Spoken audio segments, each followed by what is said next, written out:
Buenas, frías e invernales noches. Les damos la bienvenida a la edición central de MD Noticias. ¿Cómo estás, Martín? ¿Cómo andás, Natalia? Espero que estén bien. La verdad es que el frío siguió, pero no fue comparable estrictamente con el de ayer. Aparte estuvo despejado, por lo menos en Montevideo, y el sol, sobre todo pasadito al mediodía, ayudó. Algo ayuda, por supuesto. El día de ayer fue de los peores, creo, que se han vivido, así que por suerte lo superamos. Pasamos ahora al destaque del asunto central de esta jornada, por lo menos en portada. Exacto, que tiene que ver con la situación climática. Se realizaron 488 traslados de personas a refugios y centros de evacuación a nivel nacional en la primera noche de vigencia de la alerta roja para atender a la población que duerme a la intemperie ante las condiciones de frío extremo. La mayoría de los traslados se dio en Montevideo con 272 personas evacuadas. El trabajo se realizó en coordinación con el Sistema Nacional de Emergencias y de los ministerios y con los ministerios de Desarrollo Social, Salud Pública, Interior y Defensa Nacional. El presidente Yamandu Orsi se refirió a este tema y dijo que el sistema carcelario incide en el aumento del número de personas en situación de calle, destacó el impacto de este fenómeno a nivel del interior y también llamó a asumir la responsabilidad del Estado. Bien, este es uno de los temas que vamos a desarrollar en esta edición. Hay mucho más. Para saber cuáles son los otros destacados, van los titulares del martes.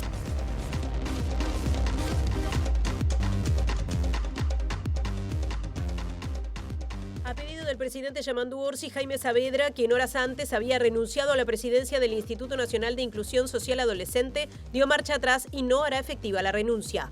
El Ministerio de Salud Pública presentó la Estrategia Nacional de Salud Mental 2025-2030 en la Comisión Especial de Seguimiento. La ministra Cristina Lustenberg celebró el trabajo de la comisión en un tema que entiende relevante para el país y el mundo. El Sindicato Único de Trabajadores del Mar y Afines se movilizó frente al Ministerio de Trabajo para reclamar la aplicación de medidas de urgencia que mejoren sus actuales condiciones laborales a bordo de los buques de pesca.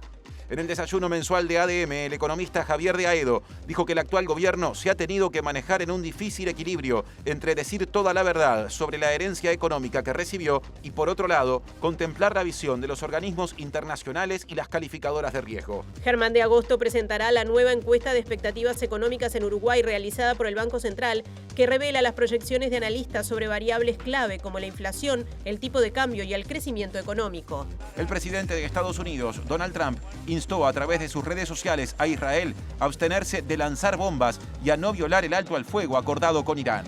40 dirigentes históricos del Partido Socialista Obrero Español pidieron en una carta la dimisión inmediata del presidente del gobierno, Pedro Sánchez. Recuerden que nuestras ediciones informativas también se pueden ver, como toda la programación de TV Ciudad, a través de la web del canal tvciudad.uy, a través del canal de TV Ciudad en YouTube y que se pueden escuchar mediante Uniradio 107.7 de FM en Capital y Cercanías y por su web uniradio.edu.uy. Así que bienvenidos y bienvenidas a quienes por alguna de esas vías nos están siguiendo. Es tiempo de presentar adelantos desde móviles, con eso viene Natalia.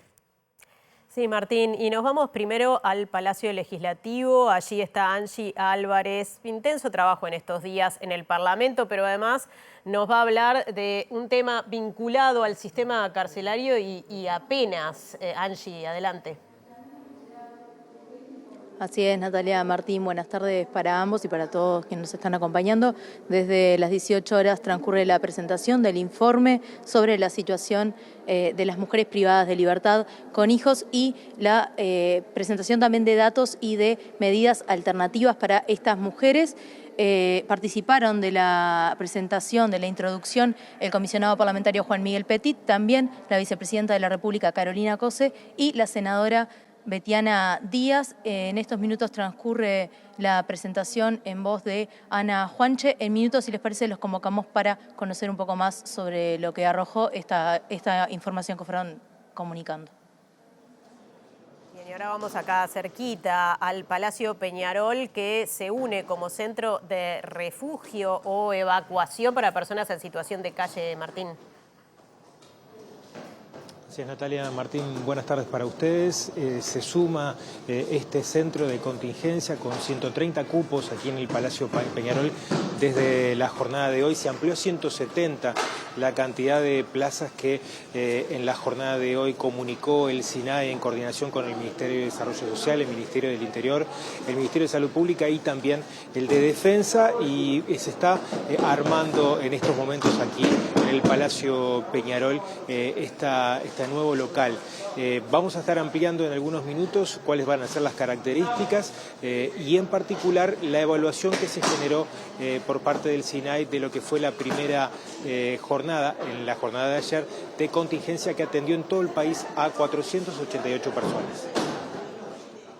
Otro asunto, el senador Frente Amplista Gustavo González dijo que le provoca vergüenza la actitud de parte de la dirigencia opositora ante la situación y los problemas que vive la población que se encuentra justamente residiendo en la calle, que no tiene hogar. A propósito de ese asunto, en cambio, el senador colorado Andrés Ojeda dijo que la reciente alerta declarada por el gobierno que habilitó la evacuación obligatoria de las personas en riesgo o vulnerabilidad por las bajas temperaturas, demuestra que el gobierno cambió de opinión.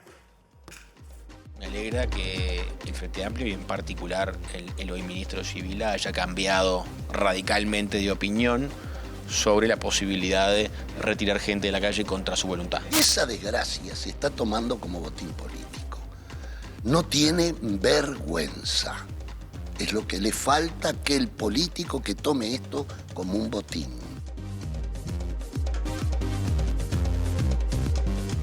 Bueno, comenzamos el desarrollo de la información, seguimos en tema porque el presidente Yamandu Orsi dijo que la alerta que habilitó la evacuación obligatoria de personas en riesgo por las bajas temperaturas se aplicó tras concluir que otras normas vigentes no resuelven el problema. Dijo que la situación del sistema carcelario incide en todo esto que se está planteando, destacó especialmente cómo este fenómeno está impactando en el interior del país y aseguró que el Estado debe asumir su responsabilidad y actuar. Nos dimos cuenta que nos faltaban herramientas para resolver temas de fondo.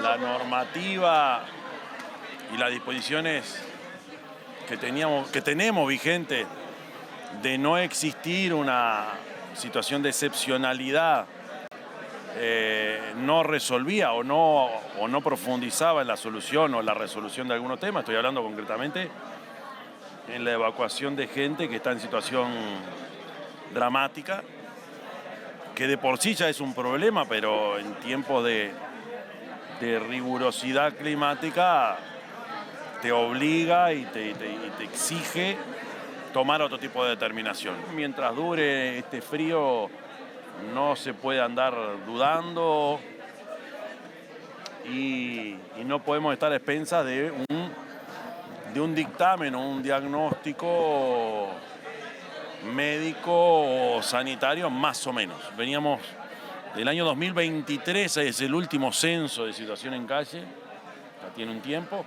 pues ahí se hablaba de 3.000. Y algo que hemos constatado es que el interior del país es un escenario también complicado en este sentido. Entonces, temas de salud mental, temas de gente que sale de estar en INR y que no tiene dónde ir, de verdad, es un tema. Y problemas de adicciones.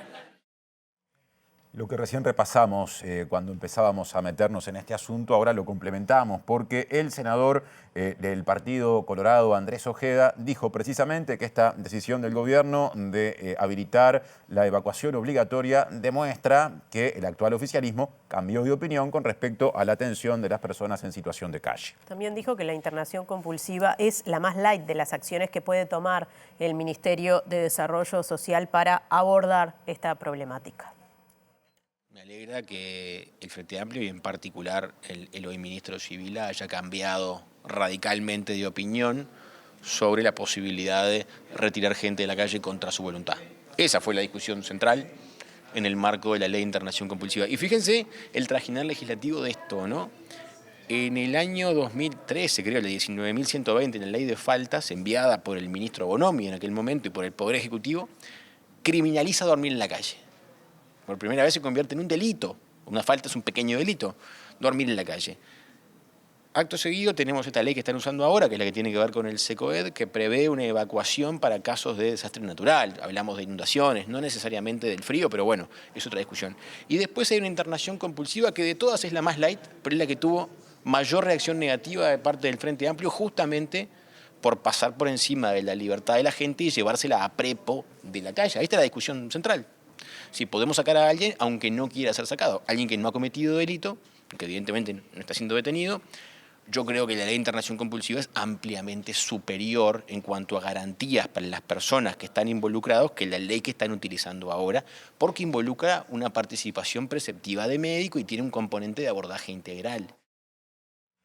Y el próximo martes, 1 de julio, el ministro de Desarrollo Social, Gonzalo Sibila, comparecerá ante el Parlamento para responder los cuestionamientos de la diputada nacionalista Fernanda Auersperg, tras la muerte de 5 personas en situación de calle en distintas localidades del país. Y la presidenta de esa comisión parlamentaria a nivel de la Cámara Baja es la diputada del Frente Amplio, Inés Cortés, que dijo que este asunto debe hacerse mediante un abordaje integral que contemple la situación de las personas egresadas del sistema penitenciario y también a nivel de la minoridad, adolescentes en este caso, quienes han egresado del Instituto Nacional de Inclusión Social Adolescente, el INISA.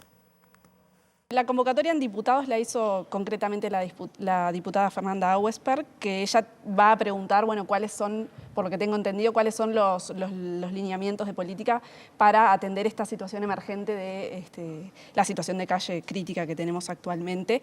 Pero creo que el ministro va a hacer una exposición más amplia, como te decía, de los distintos lineamientos de política pública que se están pensando de aquí en adelante y que se están empezando a desplegar ahora. Con un presupuesto que es el presupuesto que viene del periodo anterior. Eso hay que remarcarlo para que la ciudadanía lo sepa. El presupuesto del gobierno actual va a empezar a regir a partir del 1 de enero del 2026. Entonces, obviamente hay restricciones presupuestales, pero con esas restricciones incluso se están haciendo los mayores esfuerzos para poder responder a estas demandas. Estamos hablando de que por año de las cárceles están saliendo 7.000 personas. En total, en los sistemas de calle, en refugios y a la intemperie, hay unas 11.000 personas circulando por año, lo cual es muchísimo y tenemos que poder atender esta situación y hay un círculo vicioso. También el egreso de INAU, se habla de un egreso que realmente no es un egreso acompañado y son los mismos gurises que estaban en hogares de protección 24 horas que cuando salen van a parar a la calle porque no tienen a dónde ir. Entonces creo que para poder abordar este tema con seriedad hay que invertir en la prevención para que no lleguen a esta situación y, bueno, una vez que están en esta situación, obviamente poner todas las herramientas para que lo que sucedió no se naturalice y no vuelva a suceder. Presenta Asociación de Funcionarios Portuarios. Hacete socio y accederás a beneficios exclusivos como colonia de vacaciones, préstamos, servicios de la salud, tienda online con precios exclusivos y mucho más. Y ahora nos contactamos con un lugar que ha recibido a población en situación de calle en las últimas horas, móvil con Martín Duarte en este caso. Adelante, Martín.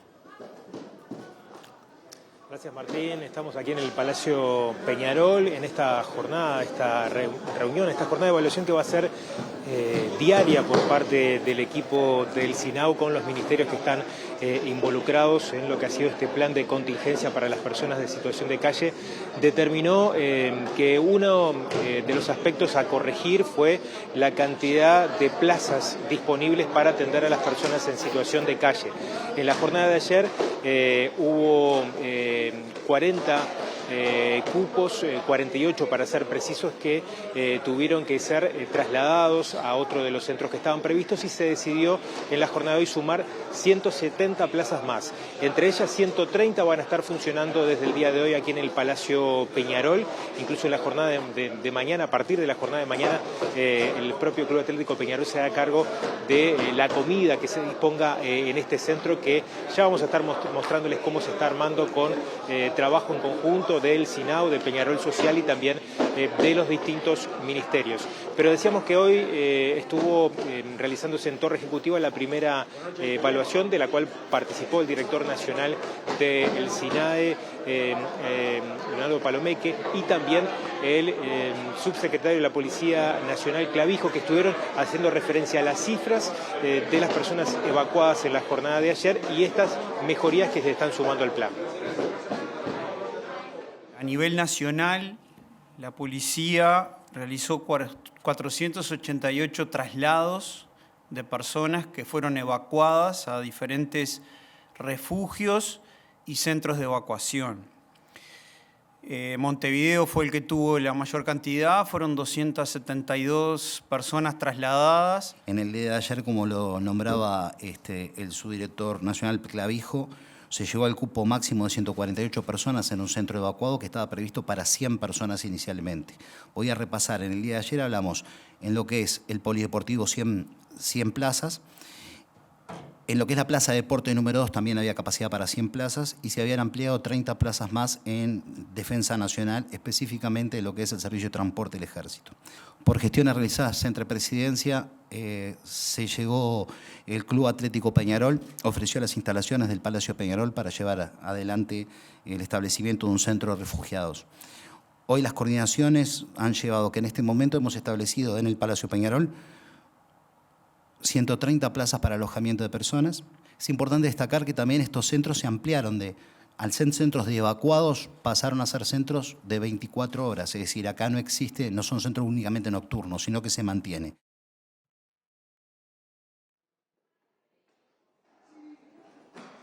Bueno, compañeros, seguimos aquí en el Palacio Peñarol. Le vamos a estar mostrando cómo se está armando lo que va a ser este nuevo refugio que va a estar funcionando en el horario de la noche, porque el Palacio Peñarol en el horario diurno tiene previstas otras actividades. Vemos cómo se está armando, en este caso, las camas por parte del personal del SINAU y debajo, bueno, una pila de colchones. Estamos con Nicolás Guillenea, que es integrante de Peñarol Social, que se suma, bueno, como un lugar de refugio. Nicolás, gracias por recibirnos y se está armando ahora justamente lo que va a ser este nuevo local de contingencia, ¿no? Sí, exactamente. Esto nace a raíz de una propuesta de Nacho Rubio, nuestro presidente, que se pone a las órdenes con el Palacio Peñarol frente a esta alerta roja, estos fríos que estamos viviendo. Y bueno, de un día para el otro, con toda la barra de Peñarol Social, acá estamos armando, tratando de terminar. En principio tenemos unas 75 plazas que mañana se van a extender a 130. ¿Qué lugares se van a ocupar? Ahora estamos en uno de los laterales de lo que es el Palacio, pero ¿qué lugares se van a estar ocupando para lo que van a ser las camas? Acá estamos utilizando el hall de la calle Magallanes. Para el día de mañana vamos a avanzar sobre Magallanes hacia la tribuna, hacia lo que es la tribuna el palco de la calle Magallanes. Eso se va a cerrar y se va a utilizar también para poder llegar a 130 plazas, que es lo que nos comprometimos con el gobierno. ¿Hay una convocatoria para los voluntarios, para que se puedan sumar de alguna forma a colaborar, a estar aquí? A partir de mañana Peñarol se encarga de lo que es la comida también de este centro. Exactamente, como esto salió muy rápidamente, en el día de hoy se encargó Mides de mandarnos la cena y lo que va a ser el desayuno de mañana. Ya a partir del día de mañana la cena y el desayuno se encarga Peñarol de cocinar. Recibimos, por supuesto, donaciones de todo tipo. Ya hay mucha gente, por suerte, muchos voluntarios, muchos hinchas de club y de todos lugares que están, bueno, dispuestos a venir a colaborar. Vamos a necesitar muchas manos, el invierno es largo, así que bueno, esperamos que se acerquen todos los que quieran. Muchas gracias por estos minutos, Nicolás, muy amable. Estamos viendo. Bueno, Nicolás Guillenea, hay un teléfono que está saliendo también en pantalla, que es el que tiene el refugio para comunicarse, como lo decía el propio integrante de Peñarol Social. Hay una convocatoria a los voluntarios, también a los parciales e hinchas, a que puedan sumarse y dar una mano en esta iniciativa de Peñarol, que se suma, decíamos, con 130 cupos. Hoy funcionarán 75, pero ya a partir de mañana 130 para recibir a las personas en situación de calle. Gracias, Martín y resto del equipo. Ahora vamos a cambiar de asunto. Les contamos que Jaime Saavedra permanecerá en el cargo de presidente del INISA porque así se lo pidió el presidente de la República, Yamandu Orsi. Esta mañana trascendió que el jerarca puso su cargo a disposición por discrepancias con integrantes del directorio, particularmente con el vicepresidente Eugenio Acosta, que, al igual que Saavedra, pertenece al oficialismo. El presidente del INISA se reunió en la tarde de este martes con el secretario de la Presidencia, Alejandro Sánchez, y acordaron intentar solucionar los problemas políticos que motivaron el malestar de Jaime Saavedra. En la mañana debía realizarse el acto de asunción de autoridades del Instituto Nacional de Inclusión Social Adolescente, pero la actividad se suspendió debido a que el jerarca puso su cargo a disposición. Esta decisión fue adoptada porque Eugenio Acosta, vicepresidente de la institución, votó varias resoluciones junto con el director de la oposición, Ángel Facchinetti, del Partido Colorado, y en contra de Saavedra, presidente del organismo. Acosta fue director de seguridad del INISA durante la presidencia de Gabriela Fulco entre 2016 y 2018. Radio Universal fue el medio que informó sobre la voluntad del presidente del INISA de renunciar a la institución y minutos después, Yamandú Orsi fue consultado sobre este tema. En rueda de prensa, el presidente respondió que no estaba al tanto de la situación y que llamaría a Saavedra. ¿Usted está al tanto que el director del INISA quiere renunciar o pretende renunciar? No sabe. Nada, no he hablado con él, pero de verdad no. ¿Ningún rumor le llegó? No, pero me viene bien porque lo llamaría. Entonces. Bueno. Sí. No, Jaime lo quiero en mi equipo siempre, como dé lugar. Y lo que he visto que está haciendo, está bueno que ustedes me lo comenten porque ya lo estoy llamando. La Diaria publicó más tarde que Orsi llamó al presidente del INISA y le pidió que no renunciara. Tras la reunión con Alejandro Sánchez, se supo que Jaime Saavedra se mantendrá al frente del Instituto Nacional de Inclusión Social Adolescente. Tener un plan de fibra de Antel te conviene por donde lo mires. Ahora privación de libertad en mujeres como gran tema. Empieza a explicarnos más desde uno de los móviles, Angie Álvarez. Angie, adelante. Así es, Martín, como les adelantábamos, estamos en el Palacio Legislativo donde se lleva adelante la presentación del informe especial sobre la situación de mujeres privadas de libertad con niños a cargo. El comisionado parlamentario presentó algunas alternativas a estas penas y estamos con Juan Miguel Petit, comisionado parlamentario justamente. Juan Miguel, ¿cuáles son las recomendaciones que hacen desde el comisionado como penas alternativas para estas mujeres? El título del informe ya es una recomendación, que es caso a caso y paso a paso. El tema de las mujeres privadas de libertad con hijos a su cargo, porque sus hijos no pueden tener otro lugar que estar con sus madres si no hay un familiar o otro tipo de alternativa, ha sido un tema de preocupación siempre de nuestra oficina y de seguimiento. Hemos sacado unas cuantas conclusiones siguiendo el tema de 10 años, ha habido varios informes, y lo que planteamos aquí es, estas unidades son un espacio de protección para esas mujeres que muchas veces delinquieron siendo previamente explotadas, manipuladas, han recibido la acechanza de redes de narcotráfico. Hay otras situaciones también de distinto tipo, pero en la gran mayoría son casos de mujeres que han cometido delitos en un estado de gran necesidad. Esas unidades se transforman en un lugar de protección, donde muchas de esas mujeres por primera vez tienen un poco de calma para la crianza, para analizar su vida, para proyectarse, para educarse, para atender su salud.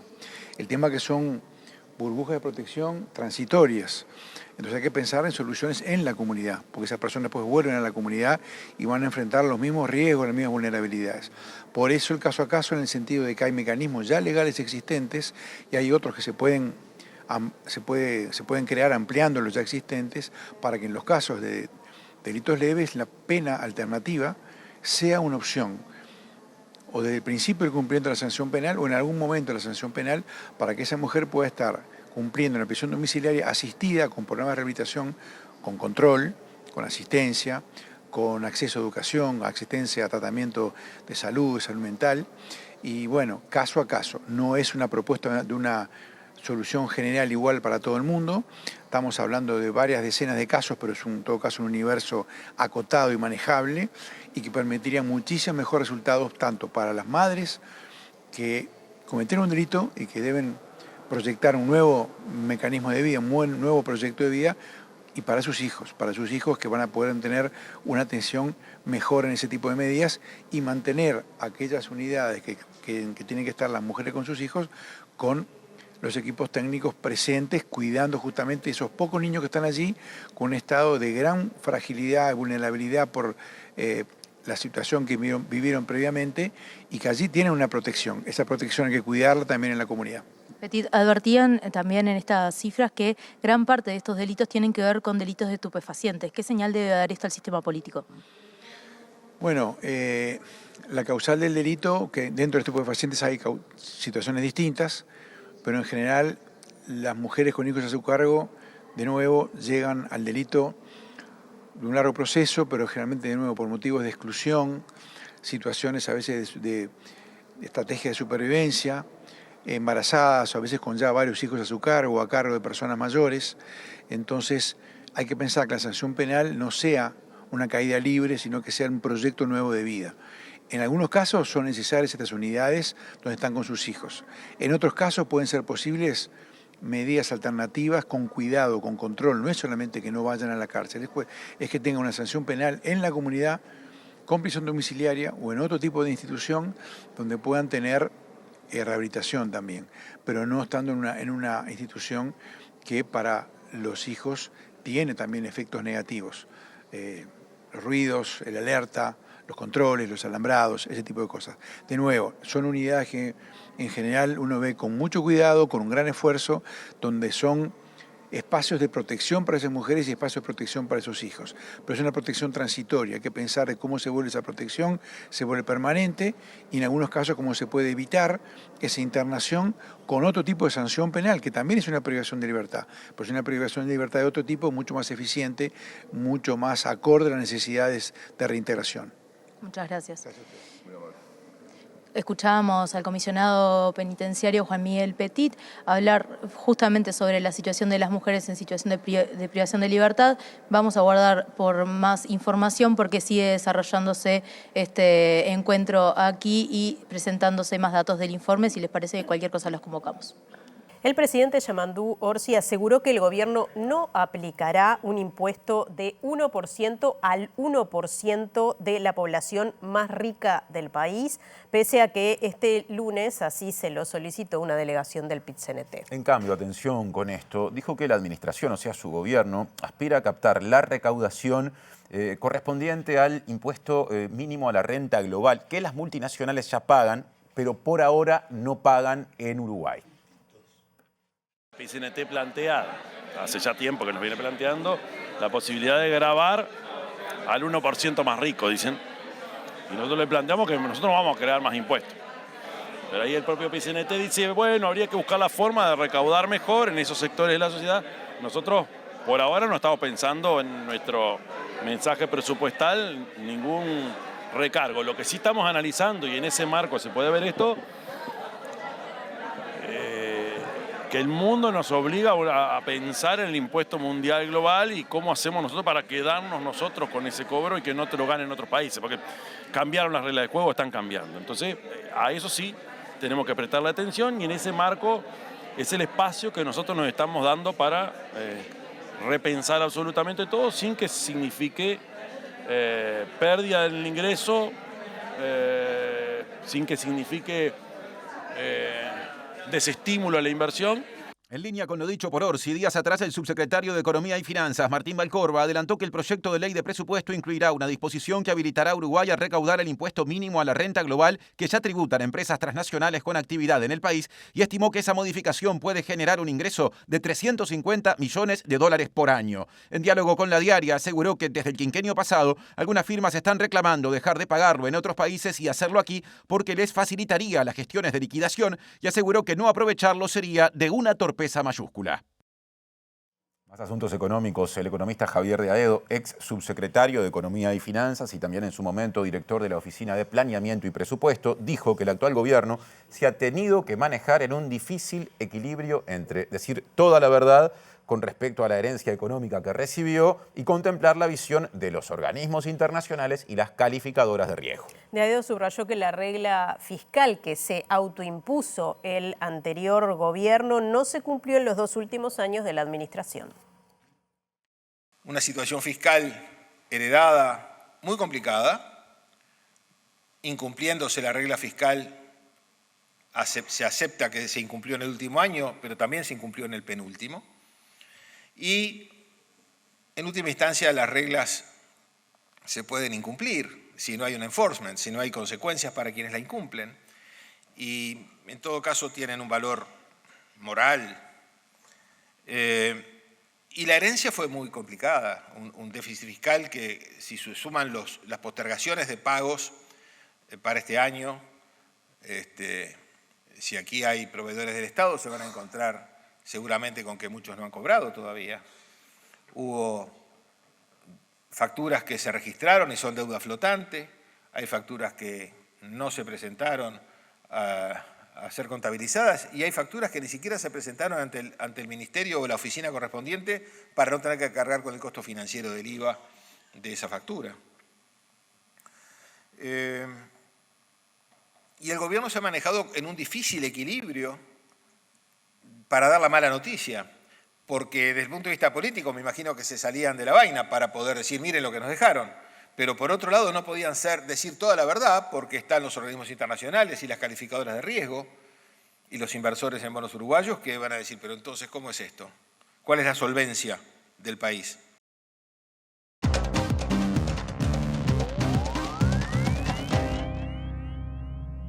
Bueno, seguimos hablando de temas económicos. Germán de Agosto, bienvenido. Muchas gracias, Nati, ¿cómo andás? ¿Cómo estás? Venimos ahí de varios tapes, ahora veíamos a De a Dedo con algunas cosas que tú también has analizado en este espacio, pero ahora vamos a conocer las perspectivas, este índice, esta estadística del Banco Central. Sí, hoy conocimos la encuesta, que es una encuesta que se hace mensualmente, pero que cada 3 meses nos da un poquito más de información, así que vamos a recorrer algunas de las principales dimensiones que incluyen, en particular, la dimensión fiscal sobre la que se refería recién Javier. Acá lo que estamos viendo es la perspectiva de crecimiento. Esta es la variación del Producto Interno Bruto. El último dato lo conocimos hace 2 semanas, que fue el dato del cierre del 2024, esa última torrecita gris.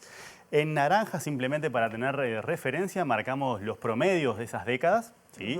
Venimos de un estancamiento con un crecimiento anual de apenas 1,1% en promedio, y lo que están dando ahora los analistas que fueron consultados por el Banco Central es un crecimiento de 2,5% para este año y después una desaceleración que son justamente una convergencia al 2%, es decir, una tasa magra de crecimiento que no implica innovaciones relevantes en relación a los relevamientos previos que veníamos tomando del Banco Central. Así que esta es la perspectiva de crecimiento, la obsesión del ministro de Economía, cómo apuntalar esta tasa de crecimiento, y eso nos lleva a la segunda placa, que tiene que ver con el énfasis que ha puesto sobre la importancia de apuntalar la inversión.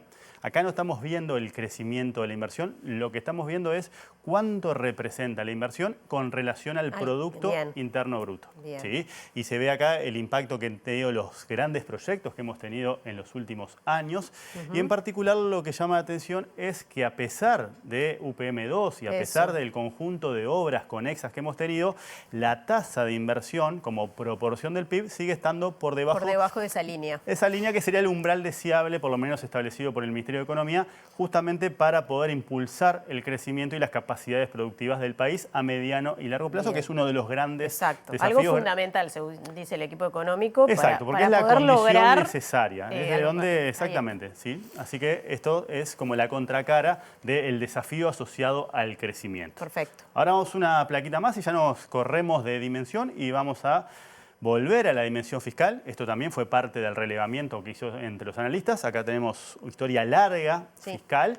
En celeste están marcados los años de transición. Ese es el último dato, que es el dato de la polémica que hemos discutido varias semanas, ¿no? Un déficit que ajustado en función de los gastos que se postergaron y de los adelantos de impuestos dan el entorno de 4,6% del producto, el más alto sacando el año de la pandemia. Y lo que se está esperando es que la situación no cambie dramáticamente, dado que para este año el déficit sería del 4% y el año que viene del 3,9%. Es decir, va a estar en el torno del 4%, pero tenemos que esperar todavía a conocer el presupuesto para tener un poco más de claridad sobre la perspectiva fiscal. Esto es lo que sabemos al día de hoy. ¿Sí?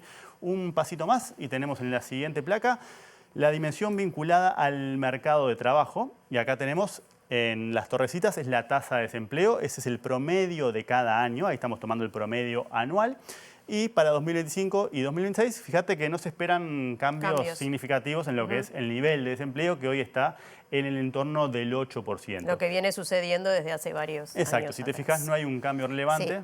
Sí, estas son las perspectivas de los analistas. Y para tasa de empleo, que es el indicador que tomamos para tratar de captar la evolución de la demanda de trabajo, tampoco tenés grandes cambios. ¿Sí? Un poquito de repunte este año en función de ese 59,5%, pero después una moderación en 2026. O sea que el panorama, según los analistas asociado al mercado laboral no es muy distinto al que hemos visto en los últimos 2 años. Si vamos una plaquita más, tenemos la perspectiva de los empresarios que surge de la encuesta que hace semestralmente la consultora Exante. Y esto es relevante porque son parte relevante de quienes contratan, de por quienes supuesto. emplean. ¿Sí? Entonces, esta encuesta se hace cada 6 meses, por eso siempre vemos abril, octubre. Y acá lo que estamos viendo es cómo responden los ejecutivos de las empresas que son consultados. Esto releva más de 300 visiones de empresarios uruguayos a esta pregunta. ¿Cómo cree que evolucionará el empleo en su propia empresa? Es decir, acá se les pregunta por su propia empresa. En rojo tenemos los que opinan que va a disminuir. Un 18% de los consultados entiende que va a ser más chica la plantilla que este año. ¿Sí? Pues estamos pensando en el año que viene. 60% no visualiza cambios. Es decir, un 78%, casi un 80% entiende que en el mejor de los casos se va a mantener el empleo y apenas un 23% entiende que va a aumentar, que va a contratar más. Y si te fijas y vas rastreando hacia atrás, es una cifra comparativamente baja la que tenemos.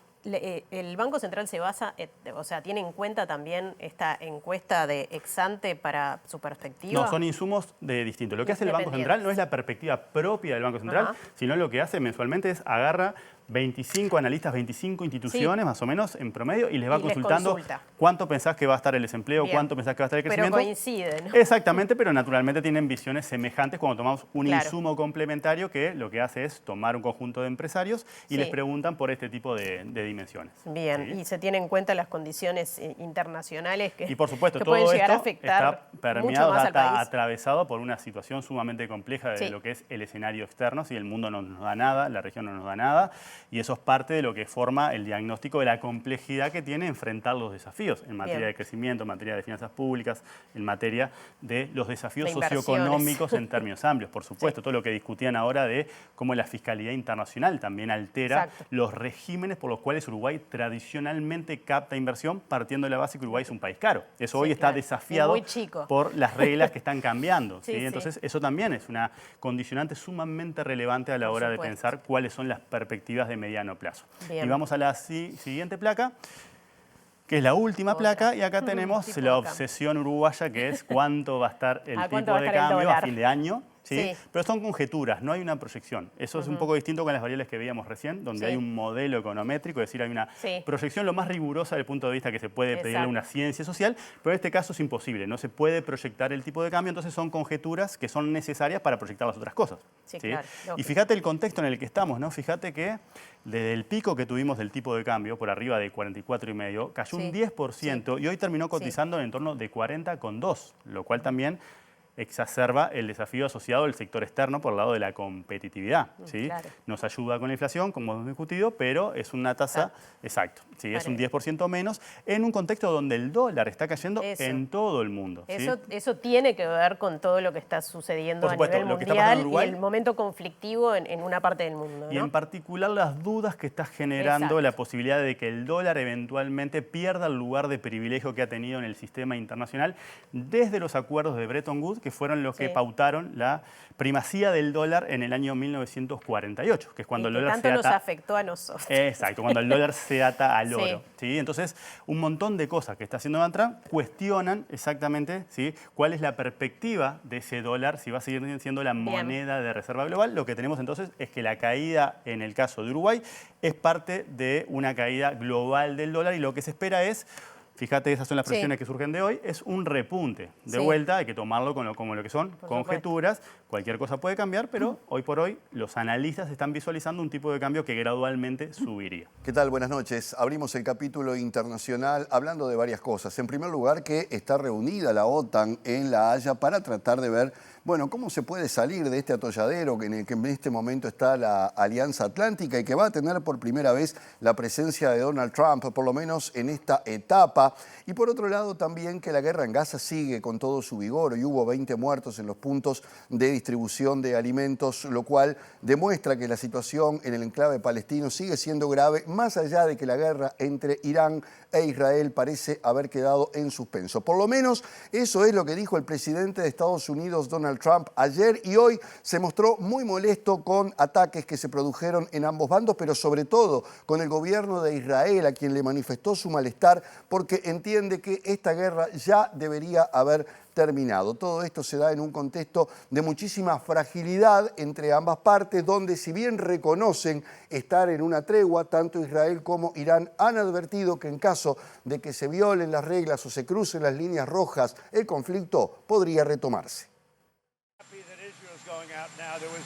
El presidente de Estados Unidos, Donald Trump, afirmó este martes que tanto Israel como Irán violaron el cese al fuego anunciado horas antes y expresó cierta frustración con la decisión de Tel Aviv de continuar la ofensiva militar, destacando que no está contento con el ataque de Israel y sugiriendo que había sido provocado por un misil que no cayó en ningún lado después que se decretara el cese de hostilidades. Tras condenar públicamente lo que consideró violaciones de la tregua, Donald Trump, en una conversación telefónica con el primer ministro Benjamin Netanyahu, le expresó de forma firme y directa su desaprobación sobre el ataque israelí de represalia que estaba a punto de ser llevado a cabo por aviones de combate en Irán. Horas después, Israel ha confirmado que acepta dicha propuesta, mientras que la Secretaría del Consejo Supremo de Seguridad Nacional de Irán anunció en un comunicado la imposición de un cese de la guerra, agregando que las Fuerzas Armadas de la nación persa respondieron con valentía ejemplar, aplastando cada acto malvado del enemigo. El Ministerio de Asuntos Exteriores de Israel anunció además el fin del estado de emergencia en el país y que se han levantado todas las restricciones en escuelas, reuniones públicas y lugares de trabajo, lo que marca un cauteloso regreso a la vida normal, mientras que Irán reabrió su espacio aéreo tras el conflicto de 12 días. Durante los enfrentamientos, al menos 610 personas han muerto y más de 4.700 han resultado heridas en distintos puntos de Irán, mientras que en Israel la información oficial reporta 28 fallecidos, 4 de ellos durante el último ataque previo a la tregua y 1.347 heridos, según la Cruz Roja israelí. Y ahora nos vamos a España, donde el escenario del gobierno de Pedro Sánchez no parece ser el mejor, sobre todo luego que 40 figuras del Partido Socialista, entre ellos exgobernantes, exministros, algunos de los cuales están en actividad, le han pedido la dimisión para defender el honor del Partido Socialista al presidente Pedro Sánchez, que está enfrentando varios problemas por las circunstancias de corrupción que han rodeado algunas de sus figuras más cercanas. Más de 40 exaltos cargos del PSOE, incluidos ministros y expresidentes del Senado, han solicitado la renuncia de Pedro Sánchez y la convocatoria a un Congreso extraordinario, al tiempo que acusan a la actual dirección del partido de generar un grave deterioro institucional, señalando los escándalos de corrupción que afectan a figuras cercanas al mandatario, especialmente los últimos secretarios de organización del partido. Los firmantes también critican decisiones políticas del gobierno que, a su juicio, han alterado el marco constitucional de España, como la prórroga injustificada de los presupuestos y la marginación del poder legislativo.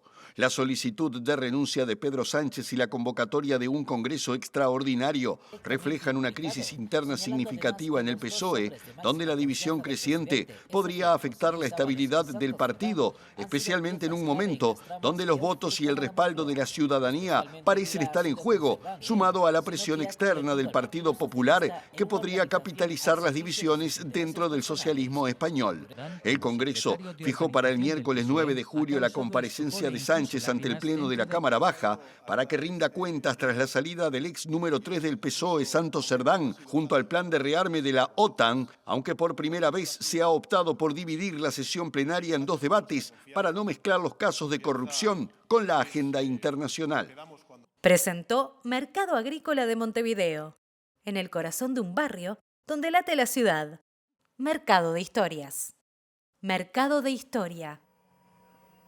Volvemos a nuestro país. La ministra de Salud Pública, Cristina Lustenberg, se refirió al cierre de las estructuras monovalentes dispuesto para 2025 en la Ley de Salud Mental, tema que se está trabajando en la comisión bicameral dispuesta o abocada al seguimiento de esta problemática. El cierre de estos establecimientos conocidos antes como manicomios tiene que ser paulatino y celebró el trabajo de la comisión en un tema que es relevante para el país y también en el mundo. El cierre de las estructuras monovalentes es una de las que prevé la ley, pero hay que hacerlo de forma paulatina, no puede ser el cierre de por sí, si no tenemos dispositivos donde esas personas van a recibir una atención mejor. Por eso estamos trabajando con todos los prestadores de salud para darle cumplimiento a la ley. Por eso es muy importante esta comisión bicameral, porque esto requiere no solamente de continuidad. Hoy vinimos a presentar con la doctora Nosar y con todo el equipo del Ministerio de Salud Pública, con formación en esto, cómo vamos a hacer ese proceso, pero cómo vamos a reforzar el acceso a la salud mental en nuestro servicio. Tenemos el compromiso de reforzar equipos con licenciados en trabajo social, licenciados en psicología, también no solamente con la parte más médica, con psiquiatras de adultos y de niños, con médicos generales, con médicos de formación familiar y comunitaria, para tratar de que esa sea la última instancia, ¿tá?, de que tenga que requerir una persona. Ojalá el Parlamento, yo fui parlamentaria y soy senadora electa, tenga el acuerdo interpartidario real ante la ciudadanía, que este tema de la salud mental y los temas de infancia y adolescencia son temas que nos unen y vamos a poder estar de acuerdo en los lineamientos programáticos y en el presupuesto asignado para que mejore la calidad de atención de cualquier uruguayo o uruguaya. Bueno, nos estamos yendo. Como todos estos días, vamos a repasar las líneas telefónicas para solicitar ayuda en el caso de ver a personas a la intemperie, en situación de calle, con estas bajas temperaturas. Voy con los dos primeros números, los que ven destacados. Atención para personas en calle, 0897, me corrijo, 0887 98, 0887 98 y WhatsApp 092 910 000. Esto para dar aviso de personas a la intemperie en Montevideo. En el interior del país se avisa a través del 911. Además, siguiendo con los números disponibles, el 105, o sea, la línea SAME, es para pedir atención médica. Y la línea azul de INAU, que repasamos todos los días, 0800 50 50, para dar aviso por niños, niñas y adolescentes.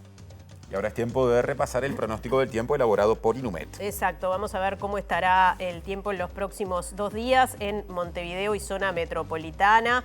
El pronóstico para mañana es similar al de hoy, heladas agrometeorológicas, algo nuboso.